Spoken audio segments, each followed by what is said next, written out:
Don't touch my phone, ওকে? লায়লা বুড়ি আর তুই এক। কথায় আছে রিভেঞ্জ অফ নেচার। এই তো কিছুদিন আগেও মামুনের হাতে মার খেয়ে আদালতে মামলা করেছিলেন লায়লা।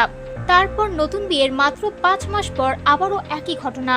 এবার দ্বিতীয় স্ত্রীর মামলায় গ্রেপ্তার প্রিন্স মামুন। মামলার এজাহার অনুযায়ী মোহনা পেশায় একজন ফ্যাশন মডেল এবং প্রায় 5 মাস আগে তাদের বিয়ে হয়, কিন্তু বিয়ের পর থেকেই নানা বিষয় নিয়ে দাম্পত্য জীবনে অশান্তি শুরু হয়। অভিযোগে বলা হয়েছে প্রিন্স মামুন বিভিন্ন নারীর সঙ্গে সম্পর্কে জড়িত ছিলেন এবং নেশাগ্রস্ত অবস্থায় প্রায়ই স্ত্রীকে শারীরিকভাবে নির্যাতন করতেন। এসব বিষয়ে প্রতিবাদ করলেই তাকে মারধরের শিকার হতে হতো। শুধু তাই নয়, ব্যবসার জন্য বিয়ের পর থেকেই মোহনাকে 1 কোটি টাকা যৌতুক দিতে চাপ দেওয়া হয় বলেও অভিযোগে উল্লেখ করা হয়েছে। যৌতুক দিতে অস্বীকৃতি জানালে তার উপর শারীরিক ও মানসিক নির্যাতনের মাত্রা আরো বেড়ে যায় বলে দাবি করেছেন বাদী।